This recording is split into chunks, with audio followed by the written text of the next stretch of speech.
Good evening. I'm Patricia Van Skyke, Director of the Lloyd Library and Museum in Cincinnati, Ohio. I'd like to welcome you to tonight's program and fellowship lecture, Negotiating the Fungus Fad, Gender and Mycological Work in the Age of Professionalism. The Lloyd Library is well known for its many collections focused on plants, and especially medicinal plants. And as many of you know, fungi were once considered part of the plant kingdom. Our collections on fungi go back to the 1600s, and we continue to add to them today. One of our founders, Curtis Gates Lloyd, an amateur or citizen scientist, became a preeminent fungi scholar in the early 20th century. He traveled the world collecting books on fungi and also specimens.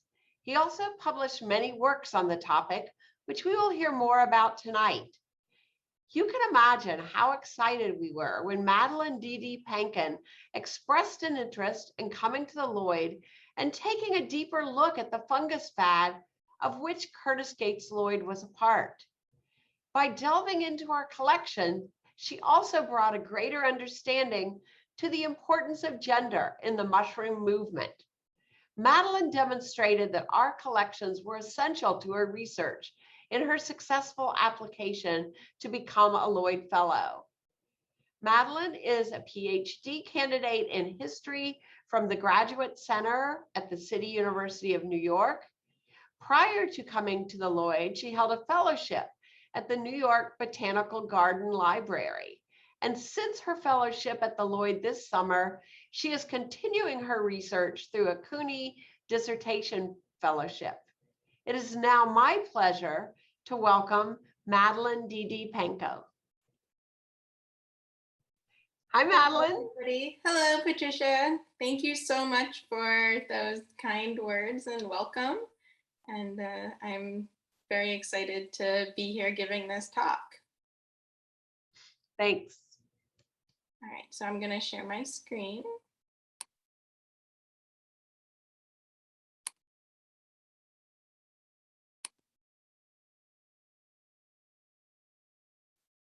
Okay, so first I want to thank again the Lloyd Library for giving me the opportunity to get back into an archive after a long time, and for being very generous and helpful while I was in residence this summer. And thank you all for being here. So I also want to acknowledge that I'm speaking to you today from the Boston area, which is on colonized Wampanoag and Massachusetts traditional territory. And I believe that this acknowledgement is especially vital as my talk today focuses on white and Western foraging practices, which are steeped in privilege and assumed land access. So during my talk, I'm going to first give an overview of my larger dissertation project and how it connects to the library's holdings. And then I'm going to go over my research process and discuss some findings about Lloyd's mycological network and women's participation, and how the correspondence of mycologist C.G. Lloyd quickly became foundational to my work. So my research explores women's involvement in scientific and sustenance mushroom foraging as it relates to a popular food fad in the United States at the turn of the 20th century. And I argue that through the mushroom fad, a select group of middle-class women carved out key roles in professionalizing scientific communities and as cultural arbiters of modern science-based American foodways, and often with minimal regard or straight disregard to deeper roots of traditional foraging practices. And that piece I won't be talking so much about today, but I will be talking about that first piece. So overall, my research uses the unique lens of mushroom culture to examine negotiations of gender and knowledge and authority at the turn of the 20th century. So what is this fungus fad and how were women involved? So it's first important to understand that before the late 19th century, mushrooms were really seldom found on American tables. They were shunned as mysterious and dangerous, and there's a rare reference that I found in a mid-century cookbook that cautioned the taste for mushrooms is an acquired one, and it is best not to acquire it. Yet beginning in the mid-1880s, middle-class Americans alighted upon wild mushroom gathering as an attractive option for gastronomic and personal enrichment. And as with many cultural fads, several factors converge to occasion newfound popularity for a very old practice. Wild mushrooms sat at the center of a number of middle-class desires. Rising restaurant culture increased interest in foreign cuisines and made eating French and Chinese varieties into displays of wealth and racially tinged worldliness.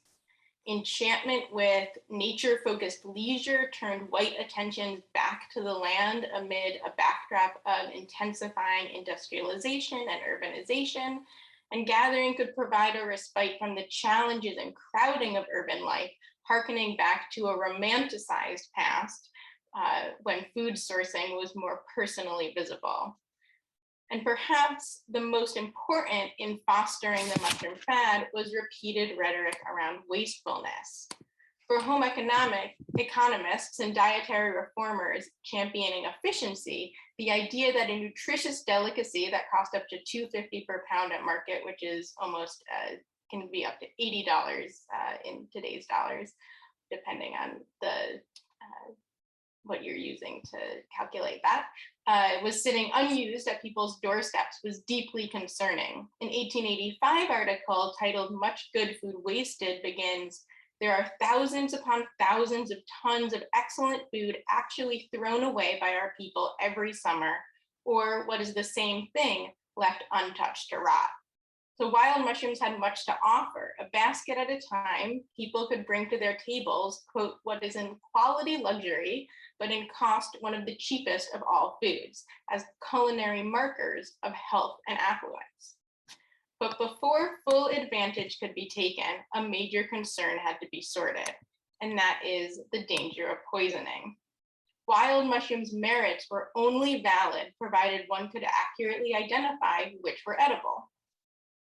As they became increasingly popular, anxiety became more acute, or at least more vocal, the need to combat poisonings more pressing.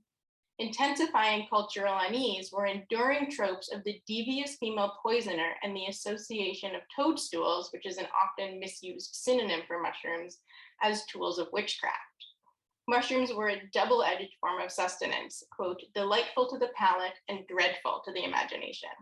And alongside and even within popular press articles extolling mushrooms as free and fashionable and nourishing and delicious, horror stories abounded. Eaters of wild mushrooms, quote, "are in constant danger of being poisoned," the New York Times warned in 1893. So the fungus fad brought the scientific and the domestic realms into intimate contact. My research reveals fears that the cultural craving for mushrooms would end in disaster if women who were charged with culinary labor relied on instincts, custom, or folklore. They had to be thoroughly informed by the correct sources due to anxiety over what would happen if they should misidentify and misuse this food that was deemed both advantageous and dangerous in their hands.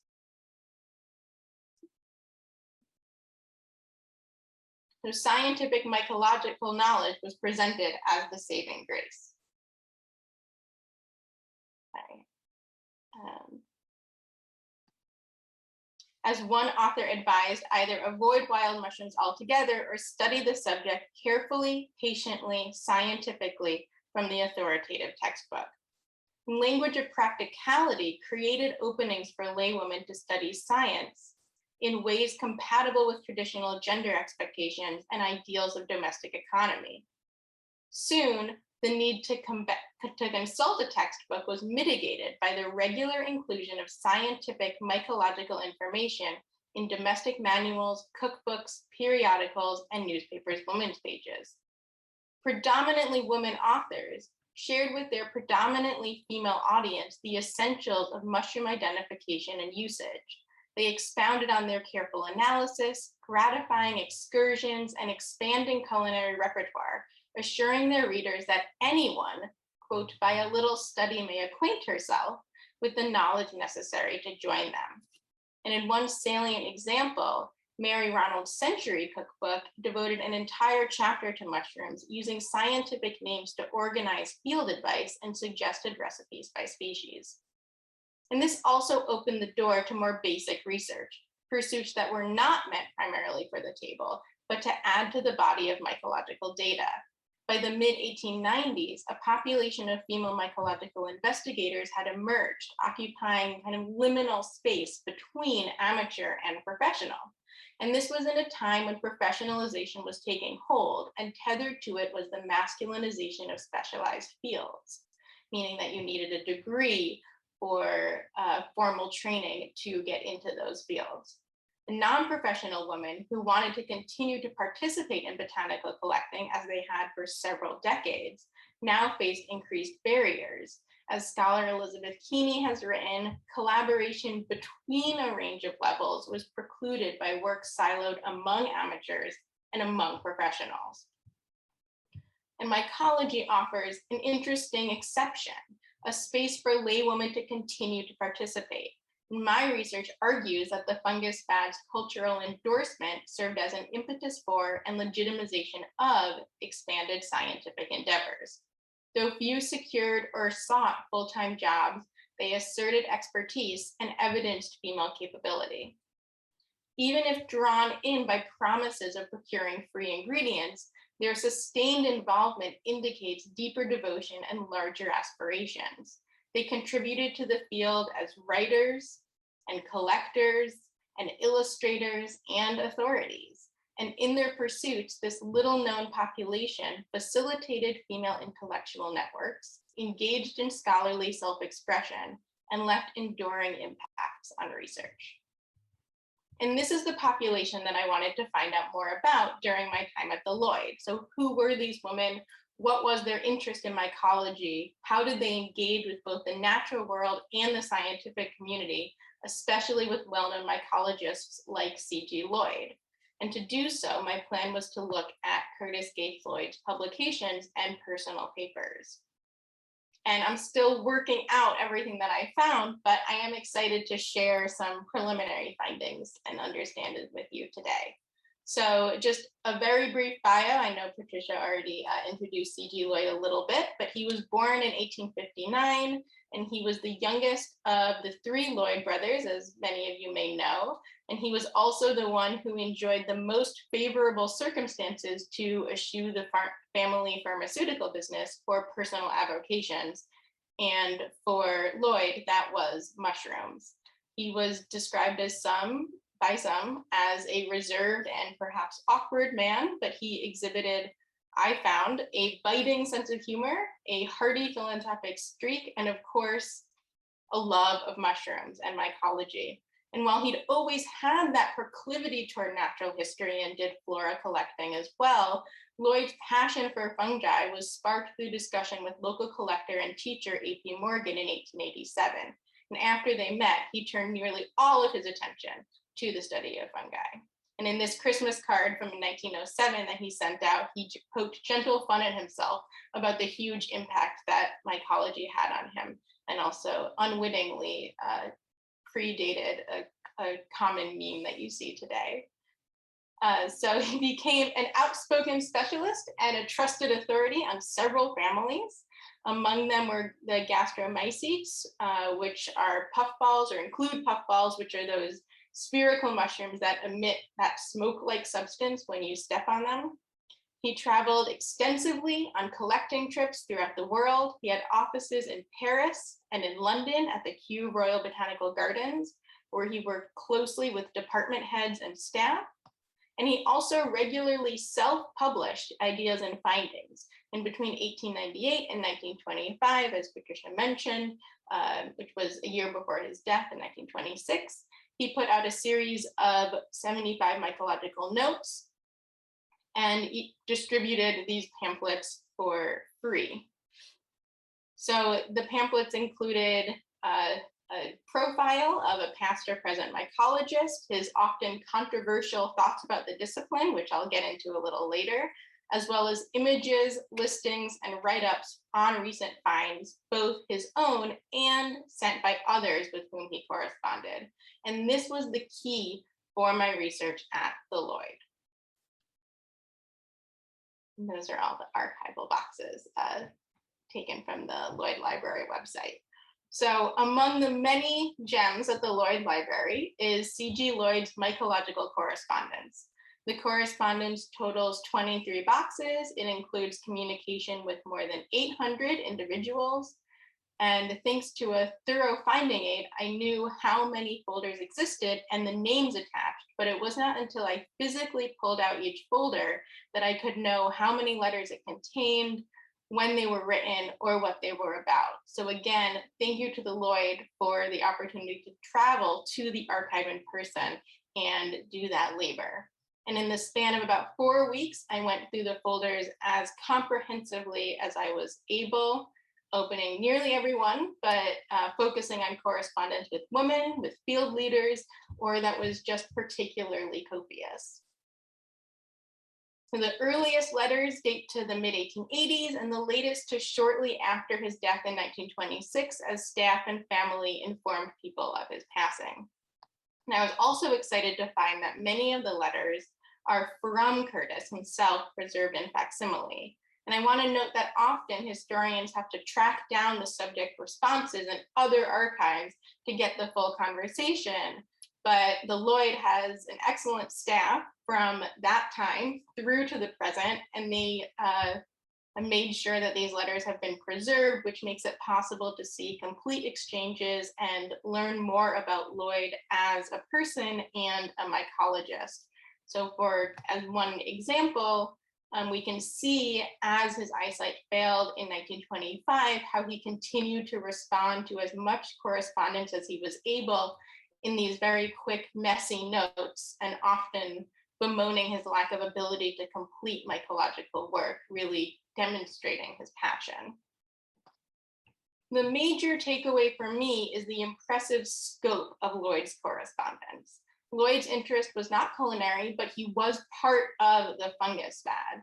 At first, he observed that, quote, the subject is of little importance to the average citizen.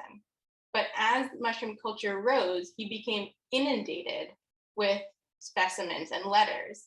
And Lucian Underwood of the New York Botanical Garden even wrote to congratulate him on the, quote, help you are furnishing to the seemingly enormous crop of amateur mycologists that are mushroom-like in their present growth. Then and now, people who like mushrooms can't resist a pun. So by October 1919, Lloyd wrote to mycological collector Henry Curtis Beardsley, quote, I started this study as a fad, but I am afraid it's going to turn out to be a business. That summer, he repeatedly commented on his inability to go on excursions himself, with so much time devoted to the letters and specimens he was receiving. And Lloyd really did sustain a remarkable, ever-growing network of mycological collectors across great geographic distance, as well as levels of experience and botanical influence. He provided ideas, offered guidance, and published their finds. Nearly every US state and dozens of nations fungi are represented, including the Philippines, Japan, Egypt, Samoa, West Africa, and elsewhere. And also represented are people involved at all levels of mycology: field leaders, specialists, government workers, amateur enthusiasts, casual collectors, and outright beginners. And critically to my work, nearly 150 of them are women, and these are just excerpts and cross sections of contributor lists and the finding aid in which I've highlighted the women involved. So these women who wrote to Lloyd represented a range of locations, ages, and experience, from absolute novices to highly adept specialists. They were largely affluent, white, and increasingly college educated, thanks to the women's movement at the time, which was turning higher education from a heterodox statement into a middle-class expectation.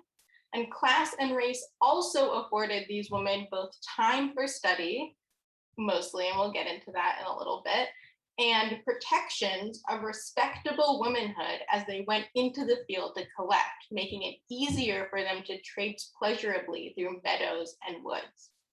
And for most, mycology was a pastime, not an occupation, an outlet to further their intellectual journey in a way that was personally gratifying, mentally stimulating, and culturally sanctioned. They were brought to mushroom study from swirling contemporary rhetoric, academic curiosity, domestic advice, and social circumstance. Some, like Cora Clarke, came from the mid-century tradition of female botanizing that was considered an appropriate feminine pursuit. Clarke had been studying algae when the fad reached her in 1896, and she wrote to Lloyd hoping to get involved as, quote, "I think that fungi are coming to the front. I hear people talking much about the edible species." Others' interest arose through the culinary aspect. Cooking instructor Lisbeth Gladfelter shared that, quote, "We have lately in St. Louis become very much interested in fungi, although few know much about them." But she had clearly become well-versed. And she wrote, "During the summer and fall, we had mushrooms of some sort on the table every day." And she actually ended up bringing her father, who was a Civil War surgeon, to mycology as well, which he took up ardently in his retirement and had several species named after him. So tracking their correspondence, one can see how some women grew to be experts who engaged with Lloyd more as colleagues than as mentees. Eliza Viola Blackbird, for whom several species of Rasula are named, exchanged regular letters between 1898 and 1920. And over this time, she developed into a skilled botanical illustrator, her hundreds of mycological watercolors showing a careful hand and a mastery of numerous families. And through her letters with Lloyd, we can also see her gaining self-assurance, at first deeming it, quote, "a great privilege to receive his pamphlets," and by 1916 having, quote, "quite a collection of her own to supply him with his most desired varieties." And Blackbird remained a non-professional, working at a Boston art museum in ticketing, but her work, especially in collaboration with New York State botanist Charles Peck, led to descriptions of at least 10 new species, and her watercolors and illustrations are still with us, and they're really remarkable.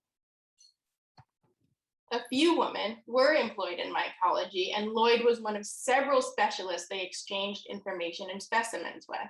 Vera Charles and Flora Patterson were the first women to hold positions as mycologists at the USDA, and were at the forefront of distributing mycological advice to the public and really fomenting that fungus fad. And British mycologist Elsie Maud Wakefield had a remarkable, successful career at the Kew Botanical Gardens, eventually earning the title of head mycologist. And she worked very closely with Lloyd for years, even visiting him in Cincinnati in March 1921. And I can't verify this, but I believe that this photograph shows her on the left. So regardless of whether they worked full-time in mycology, and the preponderance did not, they exhibited great passion, undertook valuable labor, and made lasting, though largely unremembered, contributions. And the main common denominator was an eager, genuine interest in mycology. And that was clear from the very first folder that I opened. In 1899, Mrs. Allerton of Chicago requested copies of as many of Lloyd's photographs as he was willing to send, as well as all of his book suggestions, as, quote, "I am very much interested in this subject." And the same refrain was repeated throughout. Nazareth, Kentucky, a nun who was undertaking the study saw mycology as a world of wonder and my favorite science. And Mary Whetstone confessed, "I would dearly love to devote all my time to this fascinating study." And they were often anxious for identifications and requested them as soon as possible, which was exemplified by this scrap of fabric that I found, which is so fascinating to me. This is from Mrs. E.F. Elliott, and she has this highly creative method of attaching this fabric that's the same color as the fresh mushroom to her letter in order to get as accurate a ID as possible. Enjoyment of collecting excursions was also on full display. I have such pleasant memories of my trip to the Carolina Hills, wrote Norma Anderson in 1919. Next summer, I shall be most delighted to continue to collect specimens. And Eliza Blackbird wrote in 1898, since I have been a student of mycology, my thoughts have turned to the Ohio woods many times with the hope to somehow go over my old haunts with my mushroom eyes on. And others were even more fearless. Mary Clemens, who is a notoriously intrepid botanical collector who traveled extensively, and really an entire dissertation could just be written on her, included descriptions of her latest exploits. And from April 1922, she wrote Lloyd, I send a couple specimens from California where we spent a night with our bedroll during the Easter vacation on the desert, tramping miles in a wind so strong that our auto windshields have perforations. A bit closer to home, and for those not willing to go on such intense tramps, women built local communities in mixed gender, mixed level mycological clubs, one of the most important sites for lay participation. Professor Underwood reflected in April 1901, some 5 years ago, an extensive interest began to be displayed in this country toward the subject of edible fungi. It was thought that the fad would soon die out, but instead, the mycological clubs seem to be growing larger, and the interest in their gatherings does not appear to show any signs of abating. And I knew about some of these clubs, but reading Lloyd's correspondence, I found even more clubs, especially in remote locations, like in West Texas, even if the weather and climate were not perfect for mushrooms, there was a woman who was trying to create a club there and did successfully. And I found notices and reports on activities, invitations sent to Lloyd for exhibitions, membership lists, and further evidence of women's central roles. Mary Whetstone tells the story to Lloyd of founding the Minnesota Mycological Club in 1898 after accidentally eating some unpleasant varieties and wanting to interest people in them as a food. And that's a quote, again, pointing to the fungus fad. By 1918, she reported that the club had identified 250 varieties, maintained a large annual exhibit at the state fair, for which some of their members were actually compensated, and had regular mushroom suppers, attracting as many as 100 attendees. In letters, women regularly and prominently identify themselves as club members. By doing so, they validated themselves as active, committed participants in the popular mycological landscape where amateurs could flourish. But club work and the few available books were often not enough. Many women had a craving for further knowledge, which is borrowing a phrase from Ellen Dallas and Carolyn Burgeon, who were co-authors of this book, Among the Mushrooms, and both also, of course, Correspondence of C.G. Lloyd. And Lloyd was one source who offered more through his free pamphlets and direct individual responses. In 1899, secretary of the Washington, PA Mushroom Club, again, a new club that I found, disclosed this extremely limited amount of publications on the subject of fungi will make any received from you doubly acceptable and gratefully received. Thalia Nason similarly sought, quote, more illustrations for my work of identification, as Professor Peck's and Miss Marshall's books do not entirely cover my field. And Alice Erisman offered to pay for mycological notes, which were distributed for free, because, quote, when one gets started, one needs a great deal of assistance and there's really no good manual to be found. So with C.G. Lloyd, they relayed their efforts, received and also provided advice, submitted discoveries for publication, and shared a mutual love of fungi. He received copious thanks, even as these women enabled his work by supplying considerable material and notes. My next question became why so many women worked with Lloyd. I think there are several reasons for this, which have to do with Lloyd's approach to the discipline and his collecting ethos. So Lloyd was never formally trained. He never took courses or earned a degree, though he was given an honorary degree from the University of Cincinnati in 1926. And this was a function of the time. He became interested in mycology during that murky period when professionalization was still taking hold. And mycology lagged behind other American sciences, in part, I believe, to a lack of public care or curiosity. And when Lloyd began his mycological work, the field was uncluttered and underdeveloped. He was part of the real last generation who could become preeminent leaders without specialized degrees or employment, though ample time and resources definitely helped. And this was a convention that was quickly changing. So this is not unique on its own of Lloyd, but what I found especially intriguing was how Lloyd reveled in that insider-outsider status. He presented himself as equal parts hobbyist and authority. He commanded respect, but he was extremely skeptical about those in power, positioning himself as an outsider critic.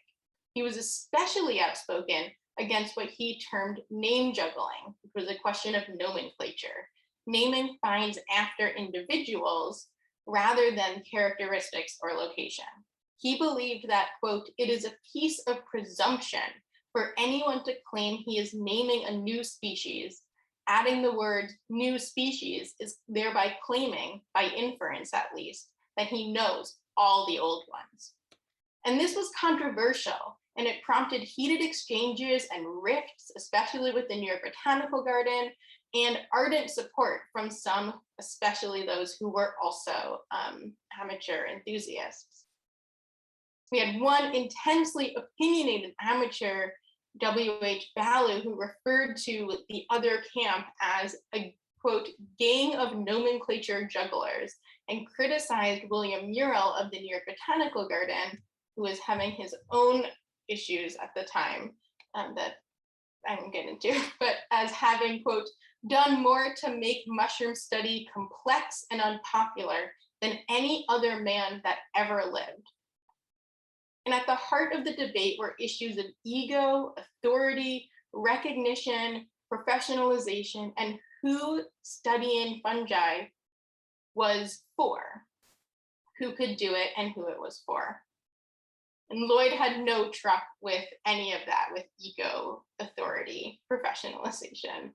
In a memorable 1925 stunt, just to really drive home his thoughts about this, he erected a tombstone to himself that read, quote, "monument created by himself, for himself, during his own life, to gratify his own vanity." And he made this attitude a major part of his mycology.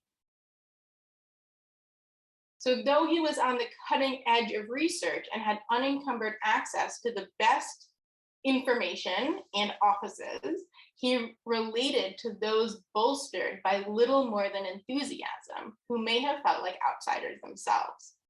And Lloyd's sense of his own place in mycology translated to a striking openness. Despite minimal access to advanced scientific education or full-time employment, laywomen could rely on Lloyd to work with them and even publish their finds.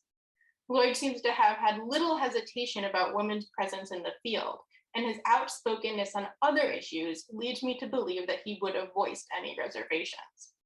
But my impression, which was honestly a surprise to me, is that he was fairly equitable, taking each collector on the merits of their finds and, echoing the rhetoric of popular magazines, encouraging anyone's involvement. He helped fulfill a recurring aspiration of these women to contribute in a real way, that their labor be valuable and valued. It is gratifying to learn that some of the specimens are of service, wrote Sister Marie. Numerous women expressed hope and cautious excitement that the species they found were rare and thereby useful. I'm sorry that the specimens were not more rare, but I shall try to find others which I hope will be, wrote Dorothy Baldwin from her remote seacoast town in Maine. And from Boston, Clara Cheney signed her January 1900 note, quote, hoping that I may sometime find some very, very rare specimens to send you. But regardless of rarity, nearly every writer received attention. I believe a large part of this is because his collecting ethos centered on not just anybody being involved, but also on volume and breadth. His goal was to receive as many fungi as possible from as many people as possible. With little work having been done in American mycology, the more the better. Rarity was exciting, and he certainly accepted it, but he believed that to truly understand fungi, there had to be thorough comprehension of common species as well. And I love this approach because it's a great metaphor, I think, for my own thinking about the history of women in science. Often, attention has been focused on a few extraordinary cases, the rare trailblazer who broke through to achieve great professional success and recognition. And this is really, it's vital work and it's inspiring work, but single-minded concentration on the extraordinary can serve to obfuscate the ordinary. My work centers on the scores of more normative women who quietly brought science into their daily lives and brought their knowledge and abilities to science. And to understand the full landscape, we have to spend as much time with these women as their more illustrious counterparts. So Lloyd's persistent calls for fungi bear this idea out.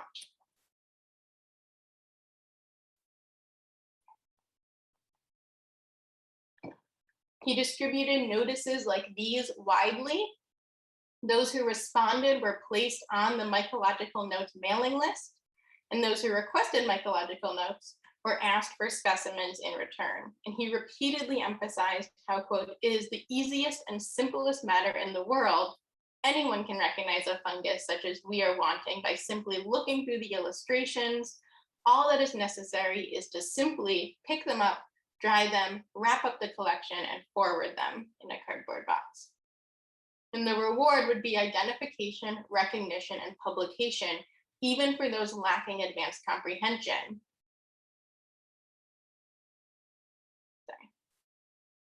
So in Lloyd's own words, in our pamphlet on the gay stray, there is no name that occurs more frequently than that of Mrs. Delia Sams of Florida, and thereby hangs a story.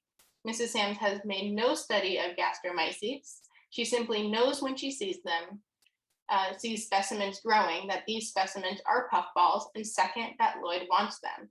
She therefore picks up everything she can of this nature and sends them to me. What is the result? She has found several specimens that no one else has found in this country. And many did see their contributions published. His mycological notes include women's names from novice to notable.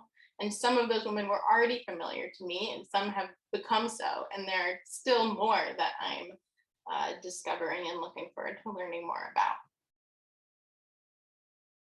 Simultaneously, Lloyd's emphasis on person-to-person mentorship played into a hierarchical system.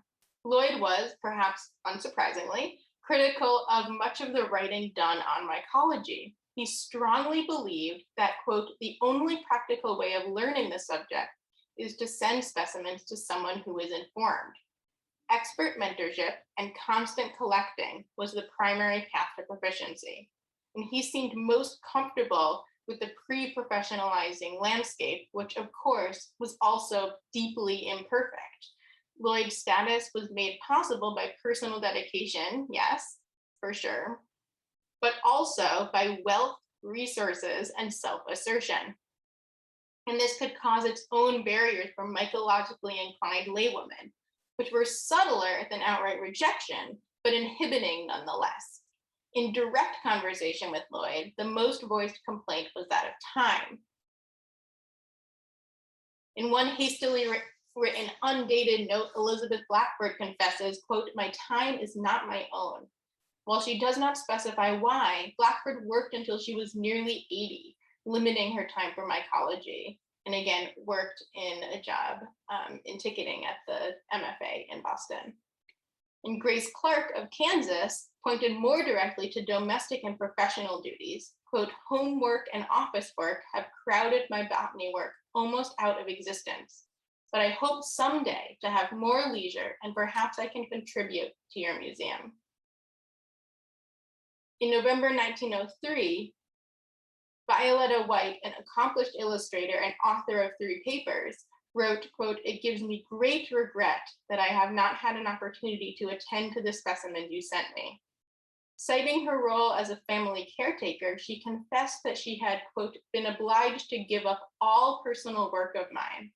And in a contemporary letter, she wrote to female collaborator Gertrude Burlingham, the more I work on these plants, the more the fascination for them grows upon me.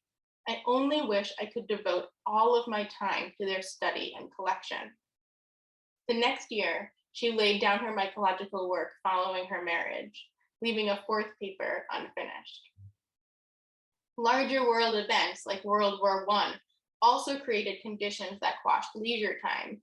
In 1917, Alice Hadley wrote from Vermont, I hope in another summer the war will be over and help will not be so hard to get, and I can have more time to do the things I like. Gathering botanical specimens is certainly a great pleasure. And there's a lot in that quote really about domestic service and labor and leisure time, and I'm still thinking that through and working it out.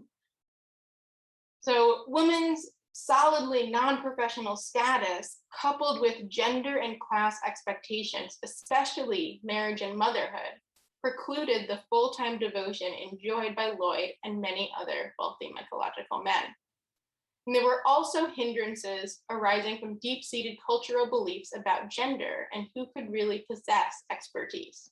Repeatedly, women downplayed their own endeavors, referring to themselves as only amateurs, very ignorant, and similar language, despite what they were sending and what they were contributing. Quote, I wish I could send you something worthwhile, wrote Mary Noble, disregarding the abundant specimens she and her daughter had just previously provided. On the few occasions that Lloyd requested a portrait for mycological notes from highly accomplished women like Elsie Wakefield and Julielma Lister, and I'm sorry if I'm mispronouncing that name, it was less likely to materialize. In 1919, Lister wrote, quote, I hope you will not think me discourteous in not complying with your request. I have sentiment against the publication of the portrait of this humble individual. And by that time, Lister had several publications on slime molds and had served as a president of the British Mycological Society, but she still demurred to have herself put in this position of prominence. And Wakefield only acquiesced several years after her appointment as head mycologist at Kew. That's the Kew Botanical Gardens in London. Once published, Lloyd sent a copy of this version of this issue of Mycological Notes to Annie Lorraine Smith of the British Museum of Natural History and implored her, I hope this will lead to you favoring me with a portrait. Also, please prevail on Miss Lister to send one. You ladies of old England who have done so much for mycology should be on record. And it seems that none were sent. Boundaries of gender decorum and humility were one of the things at work here, leading to a frustrating silence in the records.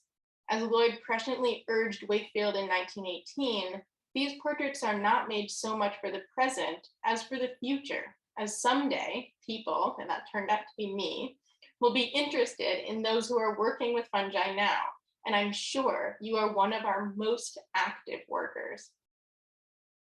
And of course, even as women repeatedly proved their intellectual and professional capability, true social equity remained elusive.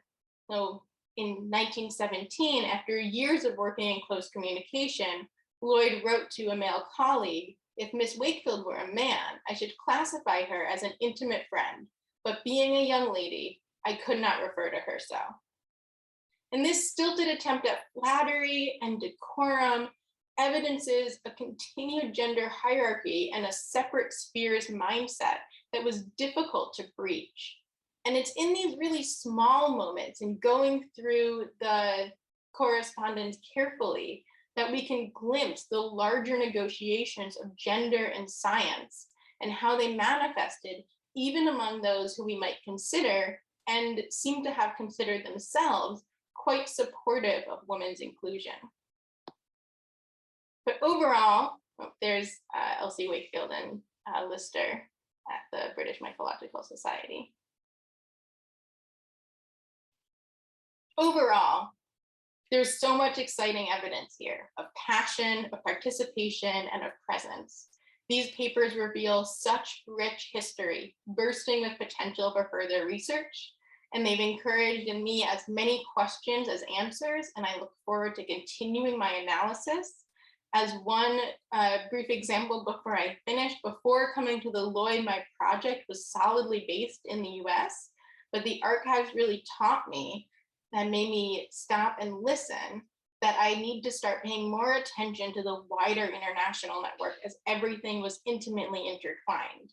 And by identifying fungi in their gardens and neighborhoods and local landscape, American laywomen were by extension helping identify fungi in locales far removed from their daily experiences in places like the Philippines and Samoa and Jamaica and West Africa, where botanical identification was part of larger imperialist projects and efforts to control and capture the resources of those lands.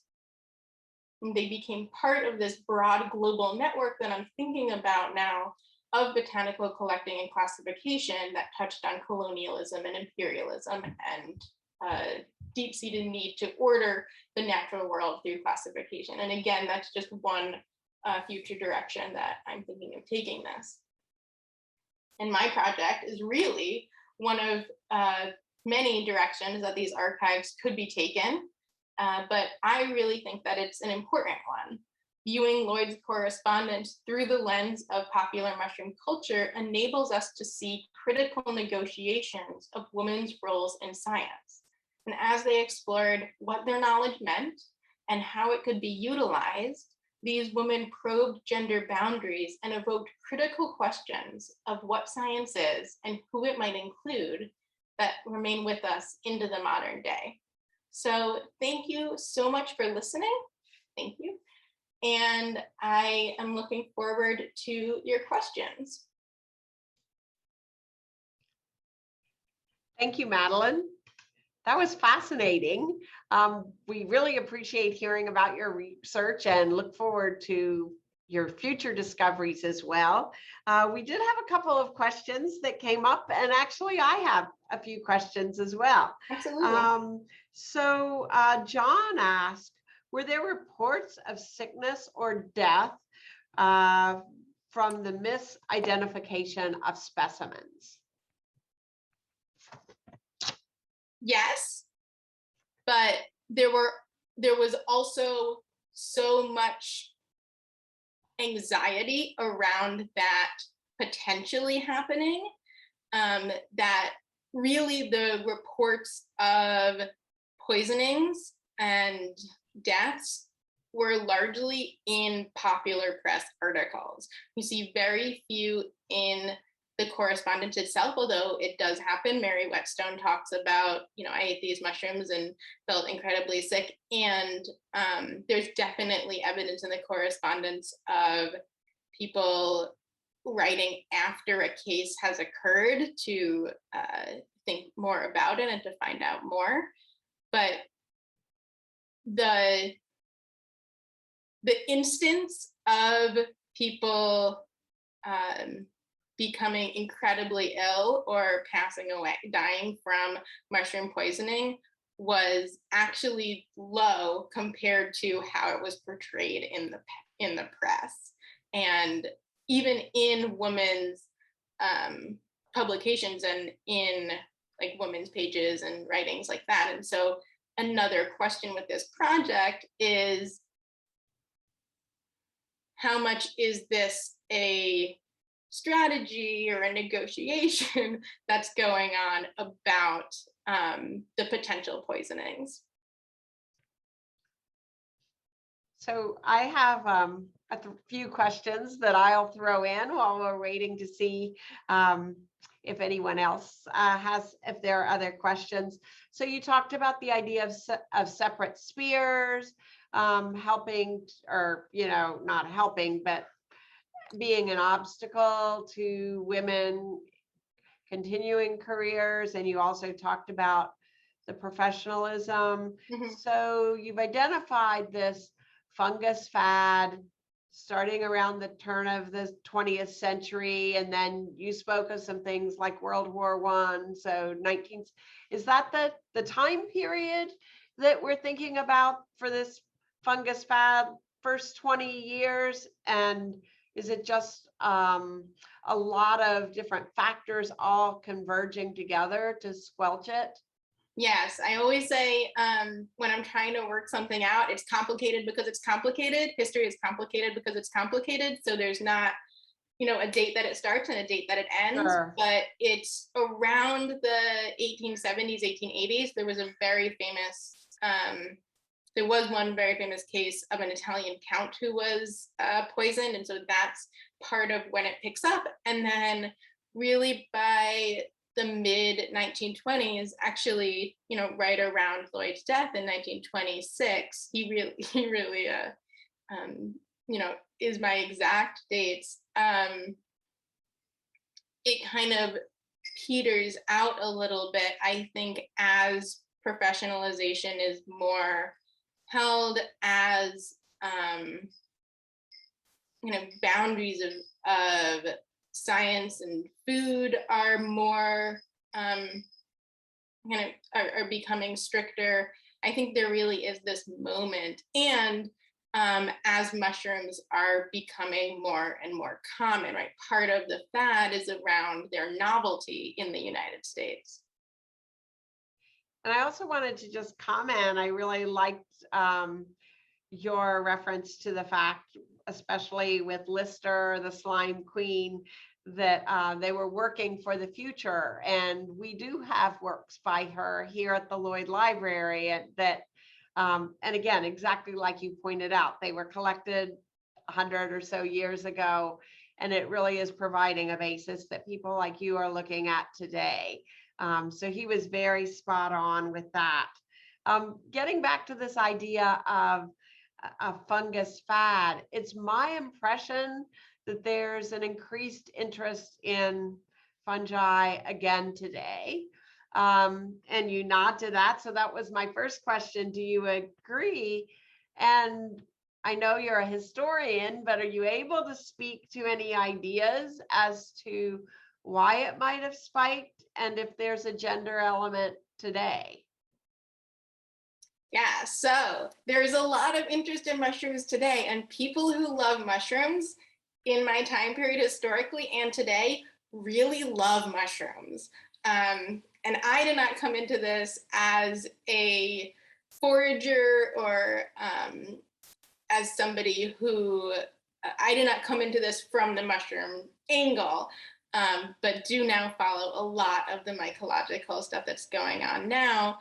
There is a real increased interest, and you also see mushrooms coming up in a lot of conversations about sustainability. If anyone's watched that fantastic Fungi documentary or read the book, also in terms of fashion, in terms of food, there's so much interest. Over the pandemic, people were sending me, and I was also seeing all of these articles about people home growing mushrooms as, a thing to do. And I think that there is, similarly to the late 19th century, real questions right now about how humans relate to the earth and how humans relate to nature. And what does it mean to be in nature? What does it mean on an individual scale and also on a global scale? And so a lot of those questions are really still with us and in new and hopefully even more carefully thought through ways. Whether there's a gendered element to it today is actually a question that I have not gotten before.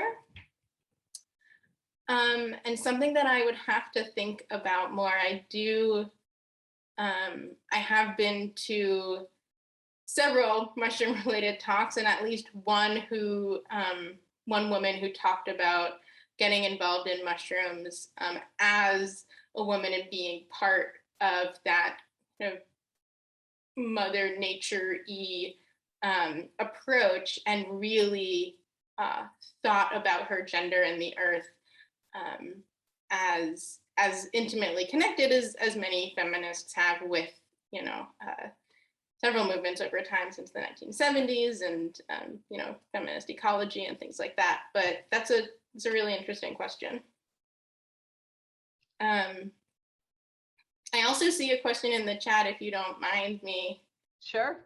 jumping into it, about the Braum sisters, who were, and particularly E. Lucy Braum, who was a prominent botanist in Cincinnati, and also a teacher. And Lloyd did exchange letters with her as well, and she was part of his botanical network. She actually sent him a letter when she was quite young, and he was actually one of the few people that I found that he kind of rebuffed. But later, when she was working on IDs for her students, she wrote about how important it was for her to be able to ID accurately for her students, and they did exchange several letters at that point. Yeah, so he's part of the local Cincinnati community, and also this broad global network. Well, Madeline, thank you again. I also want to thank you for sharing with us the expression, the gang of nomenclature jugglers. I want to keep that in my back pocket for an insult to hurl someday. I wanted, Madeline and I talked before the program tonight, and as I mentioned, she is continuing her research, and we're very interested to hear. So we're looking for follow-ups and hearing more from you on this topic. Really fascinating. Thank you so much. Absolutely. And if anybody has further questions or thoughts, or wants to talk about mushrooms or women or science or food history, you can feel free to reach out. I am the only Madeline DeDe-Panken, and you can reach me at mddpanken@gradcenter.cuny.edu, or just look me up. So I'd be happy to hear from anybody. And thank you again to the Lloyd. This fellowship was really fascinating, and it felt so incredible to be a part of such a great institution. Well, since you brought up the fellowship, I do want to point out to our audience that the fellowship application process is now open. So if you are interested in applying, the deadline for the upcoming year is November 1 of this year. And you can find more information about that on our website, www.lloydlibrary.org. And I also want to point out our upcoming lecture, in service to the ill, hospitals and medical education in the 19th century.